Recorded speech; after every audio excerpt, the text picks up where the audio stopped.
오늘 말씀의 제목은요, 하나님의 애착으로 잡아봤습니다. 아이들이 말을 할 때요, 가장 먼저 배우는 말들, 어른들이 가르치기 때문에 배우겠죠. 가장 먼저 배우는 말들이 뭘까요? 엄마, 아빠, 네, 또. 어부바요. 예, 어부바. 요즘은 잘 못 들어본 것 같긴 한데, 네, 어부바도 있었네요. 그리고 보통 가르칠 때에는, 감사합니다. 인사, 고맙습니다 해야지, 이런 인사들을 가르치기도 합니다. 그런데 신기한 것은요, 아이들이 가르치지 않았는데 배우는 말이, 익히는 말이 있습니다. 그게 뭐냐면, 그 중에 하나가 뭐냐면, 내 거야. 이거는 어떻게 기가 막히게 알아요? 내 거야. 엄마 거도 내 거야. 아빠 거도 내 거야. 내 거도 내 거야. 이렇게 아이들이 말을 배우기 시작합니다. 그리고 동생이 혹시 태어나잖아요. 그러면 어떻게 해요? 동생 거도 내 거야. 라고 막 짜증을 냅니다. 그 내 거야라는 말 때문에 사실은 아이들이 형제자매 시간에도 싸움이 일어나기 시작하죠. 내 거야, 내 거야. 서로 그렇게 똑같은 이야기를 하죠. 그러면서 막 싸웁니다. 그리고 이 아이가 조금 나이가 되면은 어린이집을 가고 유치원을 가면서 친구들이랑 그걸로 또 싸워요. 맞죠? 가서 이거 내 거야, 내 거야. 서로 그렇게 싸우는 겁니다. 그래서 어른들이 그만한 때 아이들에게 이런 가르침을 많이 줘요. 가서 친구들이랑 싸우지 말고 잘 나눠 먹고 사이좋게 잘 놀아야 돼 라는 말들을 이야기합니다. 장난감 가지고 싸우지 말고 먹을 것 가지고 싸우지 말고, 그러니까 내 거야를 좀 뛰어넘으라는 가르침이겠죠. 사람이 뭔가를 향한 애착을 가질 때, 그러니까 물건이 됐든 사람이 됐든 애착을 가지게 될 때요, 너무너무 그것을 향한 집착들이 생기게 되죠. 그리고 그것을 되게 소중하게 여기기도 합니다. 인간이 이렇게 애착을 가지는 것, 과한 애착을요, 성경은 우상이라고 이야기를 해요. 왜 그걸 그렇게 소중히 여겨? 내가 있는데 나보다 그게 더 소중해? 그런 애착이 우상의 개념과 연결이 되기도 합니다. 근데 사람의 애착은요, 금방 좀 바뀌어요. 이게 또 바뀝니다. 금방 실증을 내기도 하고, 아이가 자라면서 변하기도 하고, 뭐 사람마다 좀 성향이 다른 것 같기도 합니다. 아이들 애착 주로 뭐 가집니까? 네? 인형. 아이들은 인형에 대한 애착이 또 있어요. 또 어른들이 봤을 때 아이들이 가지고 있는 애착이 뭘까요? 장난감. 또 장난감 가지고 있죠. 예람이는 애착이 있는 게 있어? 뭐 별로. 이제는 뭐 돈이 제일 좋지. 뭐 그런 건. 네. 애착은 사실은 사람마다 좀 다르긴 한데, 뭐 인형. 어떤 사람은 이불? 이렇게 담요 같은 거, 이불을 되게 좋아하기도 하고요. 어떤 친구들은 장난감을 되게 소중하게 여기고, 어떤 아이들은 또 오랫동안 모아놓은 카드나 딱지 같은 것들에 애착이 좀 있는 경우도 있습니다. 어찌됐든 시간이 지나면요, 바뀌기도 하고 없어지기도 하죠. 그런데요, 제가 작년쯤이었던 것 같아요. 작년에 아주 오래된 인형 하나를 수선하기 위해서 여기저기 엄청나게 뛰어다녔어요. 인형이 오래되면 어떻게 되죠? 색도 좀 바래지고, 그리고 좀 애가 숨이 죽어서 홀쭉해지죠. 날씬해집니다. 인형이 작아져요. 그거를 좀 살려보겠다고 제가 어디서 해야 될지 모르니까 그걸 들고 송정에도 돌아다니고 기장에도 돌아다녔는데, 옷 수선집 찾아가서 얘 좀 살려달라고, 이 인형 좀 살려달라고, 이 배 가르고, 제 생각에 배를 가르고 솜 집어넣고 묶으면 된다고 생각한 거예요. 근데 수선집의 사장님들이 다 안 된다는 거예요. 그거 못 해준대요. 그래서 이걸 어떡하나 하다가 인터넷을 막 뒤졌는데 인형만 수선하는 집이 있는 거예요. 그래서 거기에 택배를 보내서 그 인형을 다시 통통하게 살을 찌워서, 그리고 심지어 세탁소에 한번 맡겨서 수선도 하고 해서 조금 나아진 모습으로 복구시켰던 기억이 있습니다. 제가 왜 그렇게까지 했냐면요, 제가 그 인형에 애착이 있어서 그랬을까요? 제가 그런 건 없어요. 저는 아니고, 승우가 그 인형을 너무 좋아해요. 근데 승우 나이가 벌써 19살이잖아요. 승우가 태어남과 동시에 그 인형이 우리 집에 들어왔거든요. 그러니까 걔 나이도 이제 19이 된 거예요. 19이 된 거예요. 그러다 보니까 걔가 너무너무 그렇게 낡고 그랬던 거죠. 그래서 이 아이를 좀 어떻게 좀 해주고 싶어서, 이 녀석. 예, 이 녀석 최근의 모습이에요. 예, 애벌레 인형인데, 얘를 좀 살리고 싶어서 살을 좀 저렇게 찌워서 복구를 시켰습니다. 어릴 때 늘 승우 옆에 있었던 인형이라서 옛날 승우 승우 사진을 봤어요. 아기 때 막 누워 있을 때 사진을 보니까 있더라고요. 진짜. 넘겨주세요. 하나만 더. 이렇게 승우 승민이가 좀 컸을 때인데 저 때도 네 승우가 저 애벌레를 끼고 있는 거예요. 예.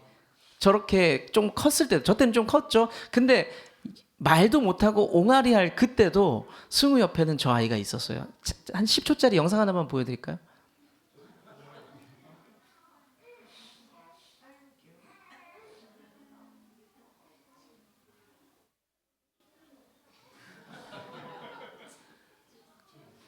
인형이 더 컸어요. 네, 여기까지요. 이제 넘겨주세요. 이제 화면 바꿔주세요. 20년 가까이 된 이 인형을 제가 살리고 싶어서 애를 썼습니다. 왜냐하면 승우가 너무너무 사랑하는 인형이 죽어가는 모습이 너무너무 그냥 마음이 안 좋았어요. 그래서 얘를 좀 살려주자. 그래서 다 큰 아이지만 옆에 이 인형을 좀 세워주자. 그런 마음에 옆에 이렇게 지금도 승우 옆자리에는 저 인형이 같이 잠을 자고 있습니다. 아들이 좋아하니까 사랑하니까 그렇게 한 거예요. 우리 하나님의 마음, 우리를 향한 마음은 어떨까요? 이런 애착이 우리에게 있을까요?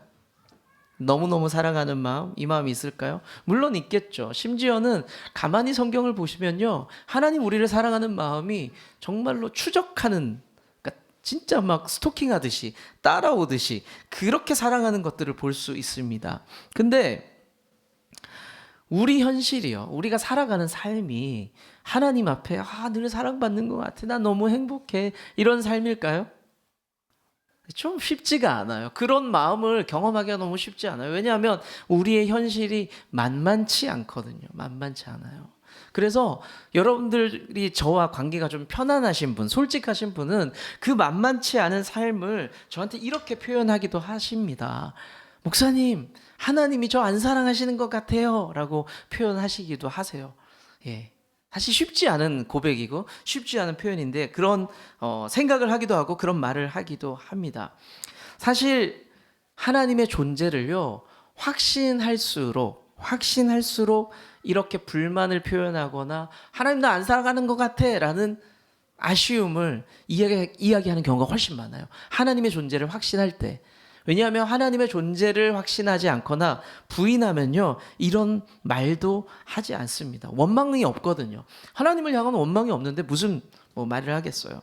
그런데 오늘 말씀을 보시면요, 예수님의 말씀을 통해서 하나님께서 애착 가지는 모습, 우리를 향한 애착이 있는 모습을 비유를 통해서 말씀을 하세요. 어떤 비유냐? 첫 번째는 잃어버린 양을 통해서 비유하셨고요. 두 번째는 잃어버린 돈, 여기는 그 화폐 단위를 드라크마라고 표현했거든요. 잃어버린 동전을 통해서 하나님 마음을 우리에게 알려주고 있습니다.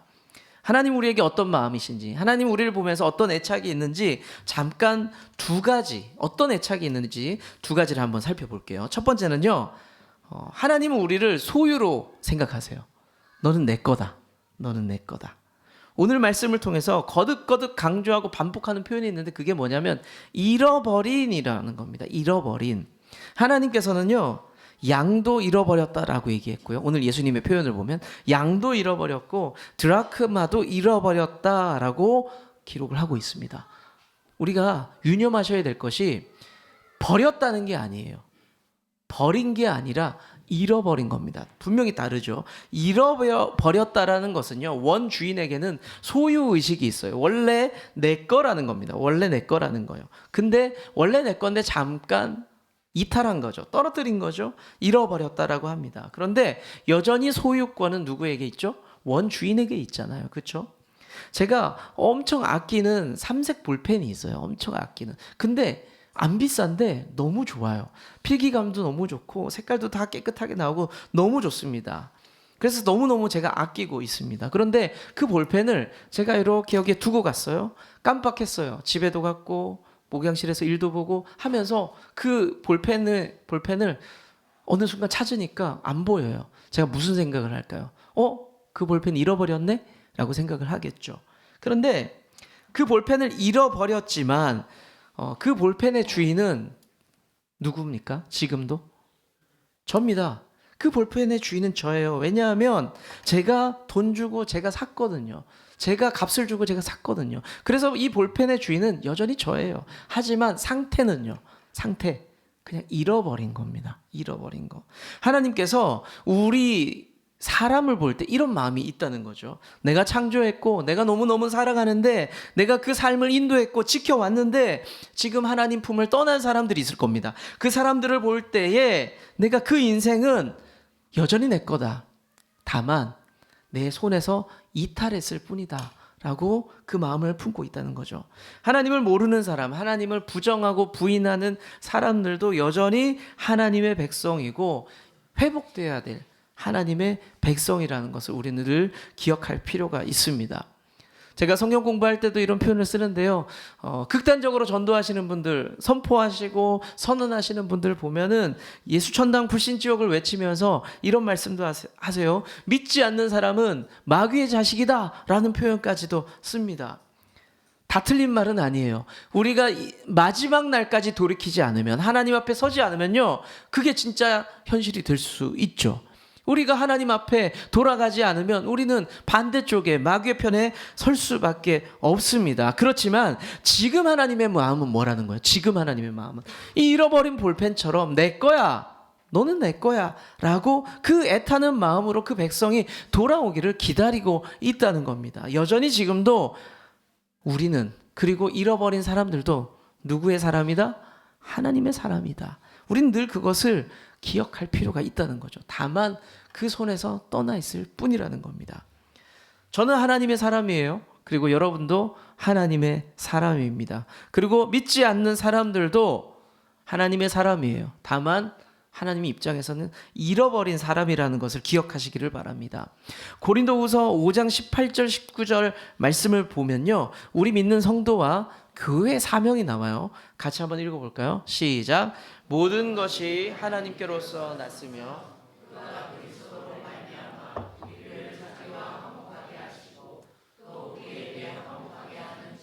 주셨으니 하나님께서 그리스도 안에 계시사 세상을 자기와 화목하게 하시며 그들의 죄를 그들에게 돌리지 아니하시고 화목하게 하는 말씀을. 세 번째 줄 한번 보세요. 또 우리에게 화목하게 하는 어떤 직분을 주셨대요.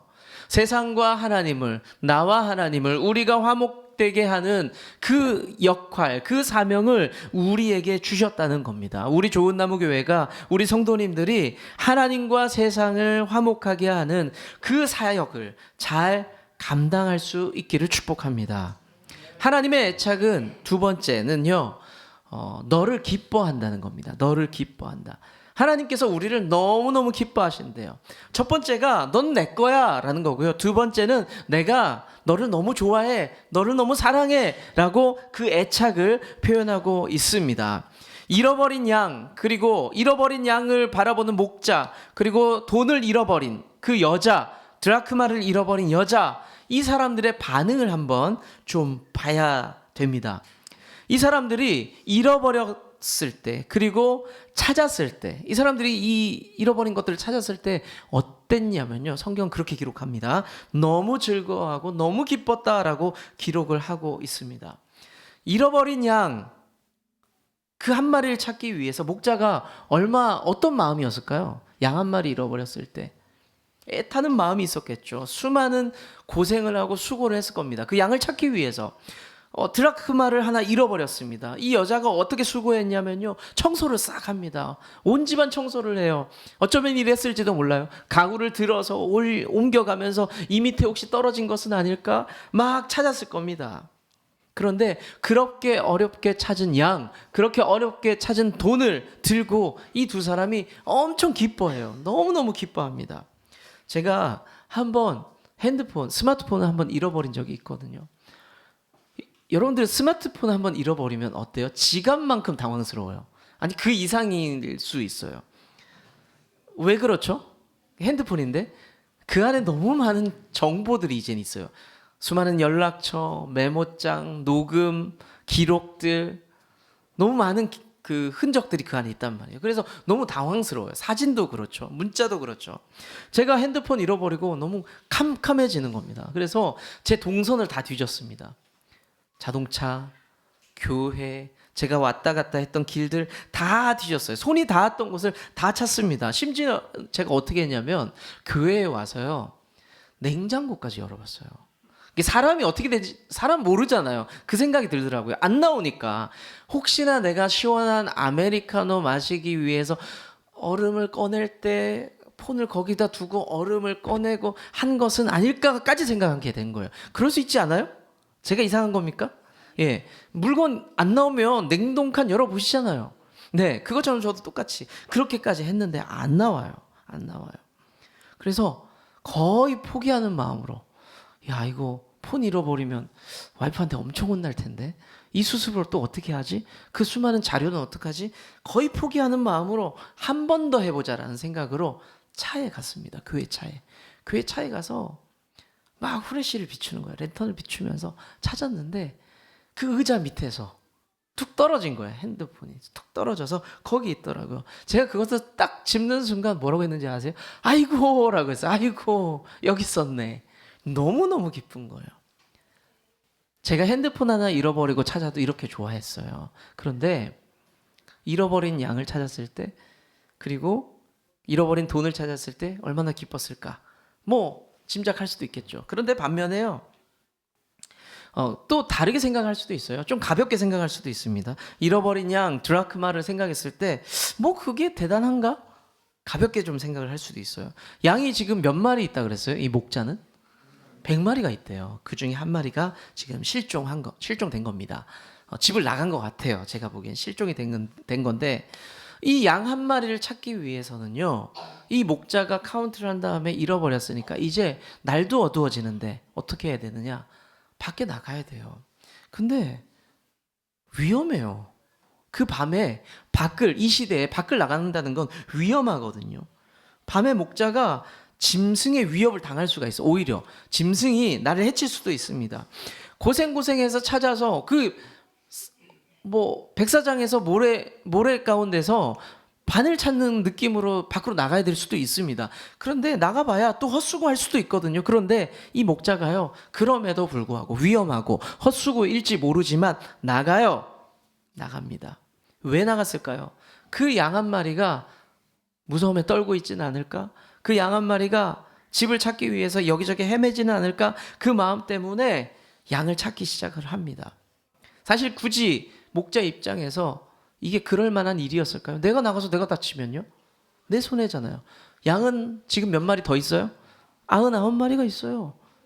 여러분들 같으면 어떡하겠어요? 찾아야죠. 물론 찾아야죠. 그런데 이런 위험한 상황 속에서 밤에 나갈 수 있을까요? 이게 쉽지 않아요. 쉽지 않습니다.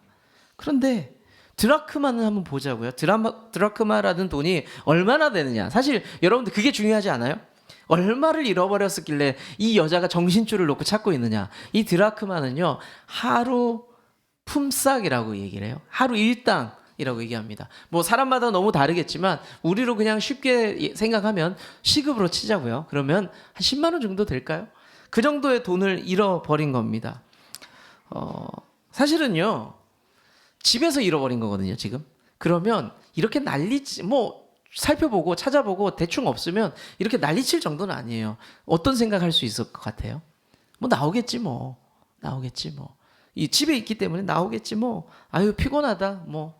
언제 내일이나 나오겠지 뭐. 이 생각할 수 있습니다. 그런데 별것 아닌 것 같지만 목자에게 양은 소중했고요. 별것 아닐 수도 있고 다음에 할 수 있지만 이 여자는요, 그 드라크마가 큰 재산이었습니다. 너무 소중했어요. 그래서 집 청소를 싹 할 정도로 그 돈을 찾기 시작합니다. 이 목자의 마음이 어땠을까요? 나랑 낮에 눈을 마주쳤던 그 한 마리의 양, 그 양이 어디선가 공포에 떨고 있진 않을까? 그 생각이 드니까 당연히 찾아야죠. 내가 고생해서 벌은 돈 당연히 찾아야죠. 그런 애착들이 있었던 겁니다. 애착들이. 제 눈에는요, 이렇게 열심히 찾는 모습이 그렇게 이상해 보이진 않아요. 그럴 수 있죠. 양 찾으러 다닐 수도 있고 돈 찾으러 노력할 수 있죠. 그런데 제가요, 눈이 갔던 부분은 뭐냐면 그 다음이에요. 열심히 찾는 것 그럴 수 있는데 그 다음 어렵게 양을 찾고 어렵게 돈을 찾았어요. 그런데 그 다음에 이 두 사람의 반응이 좀 제가 조금 의아했어요. 막 너무 기쁘니까 이 목자와 이 여인이 너무너무 기뻐서 잔치를 하는 거예요. 그러니까 한턱 쏘는 거예요. 우리식으로 하면은 한턱 쏘는 겁니다. 자, 무슨 생각이 들었냐면 양을 고생고생해서 찾았는데, 돈을 찾았는데 이게 한턱 쏠 만큼일까라는 생각. 이 생각을 한 거예요. 여러분들, 양을 찾고요, 한턱 쏘고 친구들 다 모아서 잔치하잖아요. 그러면 양값 나와요. 이 계산이 맞아요? 안 맞잖아요. 여러분, 안 맞아요. 안 맞아요. 그리고 드라크마, 뭐 돈을 막 열심히 해서 찾았어요. 돈을 찾았는데 그 돈 10만 원 찾았다고 해서 여러분들 친구들 초대해서 한턱 쏴요. 식사를 쏴요. 여러분 어떻게 생각하세요? 이게 배보다 배꼽이 더 커질 수도 있습니다. 그런데 이 두 사람이 양과 돈을 찾고 잔치를 하면서 그렇게 지금 기뻐하고 있어요. 이게 안 맞아요. 계산이 안 맞아요. 여러분들 감이 안 오시나 본데, 제가 여러분들에게 뭐 은혜의 예를 들어 볼게요. 여러분들이 복권에 기분 좋을 만큼만 당첨시켜 드릴게요. 50만 원 당첨이 됐습니다. 야, 그것도 기분 좋잖아요. 근데 50만 원 당첨이 됐는데 여러분들이 좋은 마음이 들어서, 내가 평소에 마음이 쓰였어. 우리 목사님 옷 사준다. 목사님 가시죠. 옷 사주러 가요. 그래서 저랑 양복 한 벌을 샀습니다. 자, 내가 너무 기분이 좋아서 우리 교회 성도님들 이번 주일날 점심 내가 쏜다. 점심도 사요. 그 너무 감사하니까 하나님, 내가 감사한금도 드릴게요. 내가 너무 좋으니까 우리 와이프도 내가 선물 하나 사줘야지. 자, 여러분들 이미 계산하고 계시죠? 지금 답 안 나오죠? 이 두 사람이 그거 하고 있는 거예요. 왜 답 안 나오는 기뻐할 수 있죠. 근데 도를 넘었어요. 조금 바보 같고요. 좀 공감하기 어려운 격한 기쁨을 표현하고 있다는 겁니다. 이 장면을 그러면 우리가 어떻게 봐야 되느냐? 십자가의 사건을 통해서 좀 볼 필요가 있습니다. 예수님의 십자가 희생을 통해서 우리가 생명을 얻었어요. 나음을 얻었습니다. 하나님과 관계가 회복이 됐어요. 지금도 십자가의 능력을 통해서, 그 사랑을 통해서 누군가는 잃어버린 자들이 돌아오고 있죠. 물론 엄청나게 기쁜 일이고 좋은 일입니다. 이제 하나님 입장에서 한번 생각해 볼게요. 하나님 입장에서는요, 이 대가 지불이 작지 않아요. 예수님은 자기의 독생자라고 표현했거든요. 내 아들이에요. 하나밖에 없는 내 아들이에요. 그런데 그 하나밖에 없는 아들을 죽이고 저를 살리셨습니다. 이게 그분께 너무 힘든 일 아닐까요? 쉽지 않은 일입니다. 쉽지 않은 일이에요. 이사야 53장 10절에서 11절을 일부분을 발췌를 했는데요. 이렇게 기록되어 있습니다. 한번 읽어볼게요. 이사야 53장 10절에서 11절. 네, 시작. 여호와께서 그에게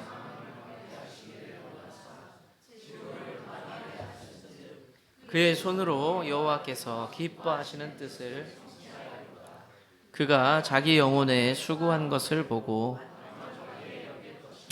하나님께서 예수님의 예수님의 그 고난을 받게 하셨어요. 그런데 방금 읽은 성경을 보시면요, 여호와께서 그것을 기뻐하셨다, 여호와께서 그것을 만족하셨다라고 기록을 하고 있습니다. 하나님께서는요, 예수님을 희생시키셨는데 하나님께서는요, 그것을 보시면서 눈물을 흘리고 슬퍼하는 것이 아니라 기쁨과 만족을 표현하고 있어요. 이게 말이 됩니까? 이상하잖아요. 이런 표현 여러분들 불편할 수 있겠지만 사실 이게 비효율이고 낭비일 수도 있어요. 왜 내 아들을 죽이고 얘네들을 살려야 돼? 이거는요, 불편하지만 낭비예요. 금쪽 같은 내 아들인데 왜? 라고 생각할 수 있습니다. 우리가 뭐라고 예수님께서 돌아가셔야 됩니까? 그리고 하나님께서 그 아들을 죽이시기까지 우리를 왜 사랑하시는 거예요? 바보 같은 사랑이죠. 왜 바꾸시냐고요? 바보죠, 바보. 우리를 향한 놀라운 사랑이고, 오늘 설교 제목을 빌리자면 우리를 향한 하나님의 애착이에요. 그런 애착을 갖고 있습니다. 같이 한번 따라해 보실까요? 하나님께서는 나를 너무 사랑하신다. 하나님께서는 나를 너무 기뻐하신다. 좀 우리 지금 마무리해 볼까요? 저랑 한 번 더 한번 따라해 보실까요? 하나님께서는 나를 너무 사랑하신다. 하나님께서는 나를 너무 기뻐하신다. 하나님의 이런 애착이 있다는 겁니다. 말씀을 정리할게요. 하나님께서는 우리에게 그런 애착을 갖고 있습니다. 하나님 마음을 이렇게 표현하면 어떨까요? 너 내가 너무너무 사랑해. 내 거니까 너무 소중해 라는 겁니다. 우리가 하나님께 돌아온 각각의 시간들이 다 달라요. 여러분들 몇 살 때 예수님을 만나셨어요? 여러분들 언제 예수님을 어떻게 만나셨습니까? 어떤 사람은요, 아주 어릴 적부터 은혜 가운데서 예수님에 대해서 들었을 거예요. 아, 내가 그래서 예수님을 일찍 만났습니다.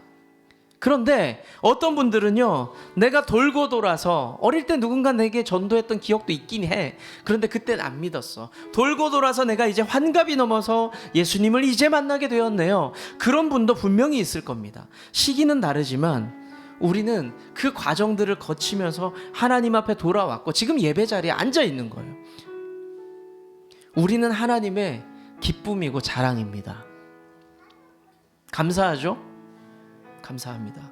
그런데 우리가 감사하면서 끝내면 안 돼요. 우리 주변에는 여전히 잃어버린 하나님의 사람들이 분명히 있습니다. 아들과 딸들이 있어요.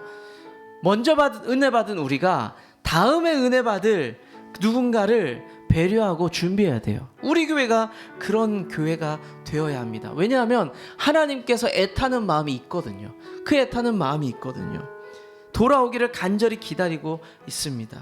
우리가 그것을 알기 때문에 하나님의 뜻을 이루기 위해서 뛰어야 합니다. 우리 좋은 나무 교회가요, 그래서 더 따뜻한 교회가 되면 좋겠어요. 우리 좋은 나무 교회가 그래서 십자가의 복음이 더 가득한 교회가 되면 좋겠습니다. 그래서 우리 교회가 더 하나님의 뜻을 붙잡는 교회가 되면 좋겠어요. 그 누군가를 살리기 위해서.